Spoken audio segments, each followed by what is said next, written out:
हैं हैदराबाद, जहां का माहौल एकदम चुनावी हो चुका है। हैदराबाद में ग्रेटर हैदराबाद म्यूनिसिपल कॉरपोरेशन यानी कि GHMC के चुनाव होने हैं। इन चुनावों को आमतौर पर लोकल चुनाव कहा जाता है।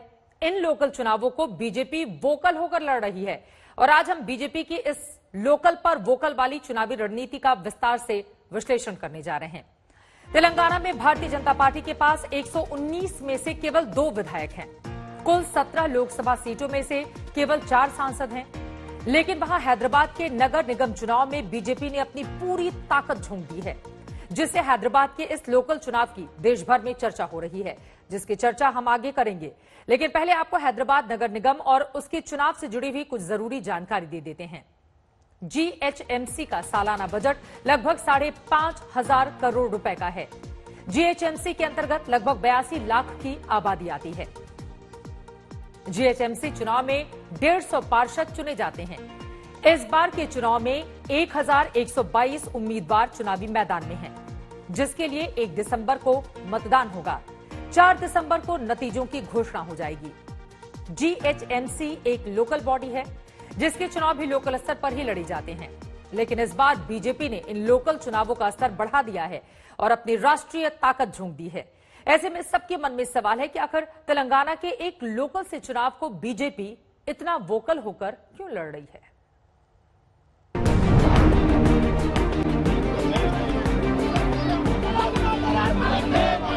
हम आपके भ्रष्टाचार को नस्तो-नाबूद करने के लिए हर जगह जाएंगे, इस बात को आपको ध्यान रखना चाहिए।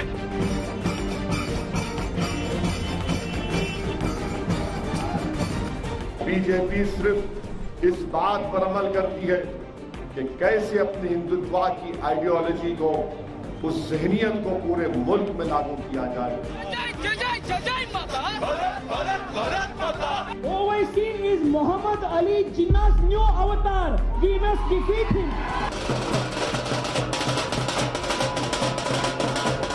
कलमा पढ़ने वाला मुसलमान हूं, किसी के बाप से डरने वाला नहीं। शुक्रवार को बीजेपी के राष्ट्रीय अध्यक्ष JP नड्डा रोड शो करके गए।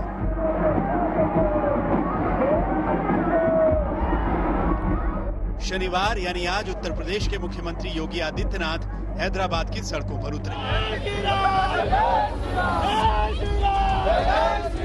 रविवार यानी कल देश के गृह मंत्री अमित शाह हैदराबाद में रोड शो करेंगे। हैदराबाद के लोकल चुनाव में बीजेपी पूरी तरह वोकल होकर उतरी।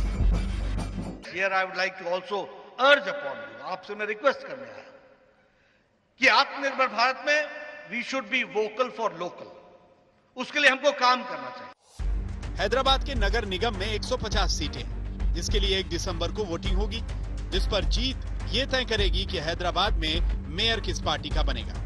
और इसी मेयर पद के चुनाव के लिए बीजेपी के स्टार प्रचारकों की फहरिस्त लंबी भी है और हाई प्रोफाइल भी। पार्टी के वरिष्ठ नेता भूपेंद्र यादव, जिन्होंने बिहार में बीजेपी की जीत की रणनीति तैयार की थी, उन्हें इस चुनाव की जिम्मेदारी दी गई। केंद्रीय कैबिनेट मंत्री स्मृति ईरानी, प्रकाश जावड़ेकर यहां प्रचार के लिए जा चुके हैं। बीजेपी युवा मोर्चा के राष्ट्रीय अध्यक्ष तेजस्वी सूर्या भी पिछले 1 हफ्ते से वहीं डेरा डाले बैठे।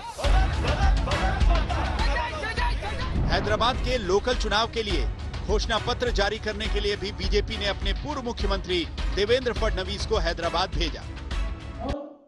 हम ये आश्वस्त करना चाहते हैं कि कोरोना की वैक्सीन स्ट्रेटेजी में हैदराबाद म्यूनिसिपल कॉरपोरेशन पूरे तरीके से पार्टिसिपेट करेगा और पूरी सरकारी व्यवस्था, पूरी कॉरपोरेशन की व्यवस्था खड़ी की जाएगी। किसी को भी प्राइवेट हॉस्पिटल जाकर ज्यादा पैसे देकर और कोरोना का टीका, कोरोना का वैक्सीन लेने की आवश्यकता नहीं पड़ेगी।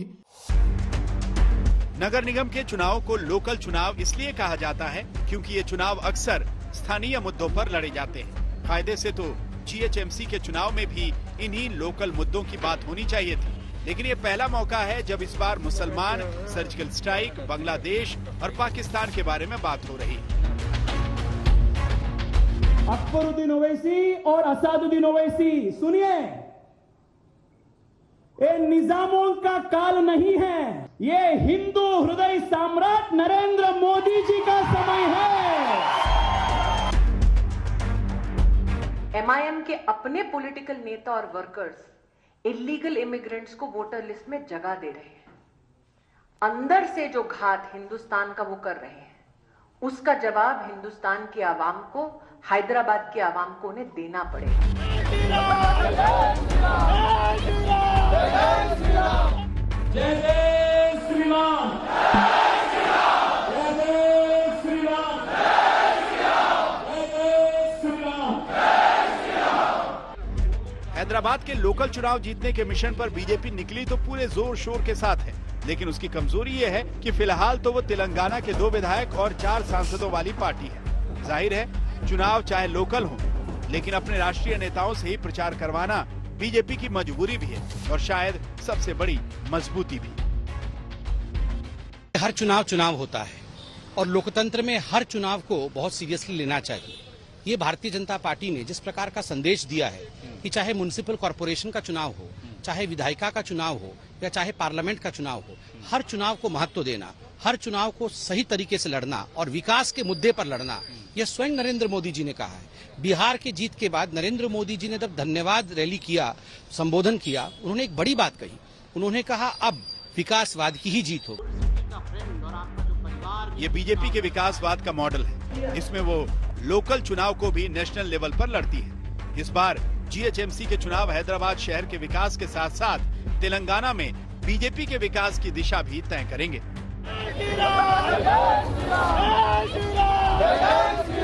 उत्तर प्रदेश में भारतीय जनता पार्टी की सरकार आई, हमने फैजाबाद को अयोध्या कर दिया, हमने इलाहाबाद को प्रयागराज कर दिया। उसका वही पौराणिक नाम था, तो फिर इसका वास्तविक नाम भाग्यनगर क्यों नहीं हो सकता? अब बहुत दिनों तक निजाम शाही के पिछड़ों को बने हुए लोग अब हैदराबाद में आगे चल नहीं पाए।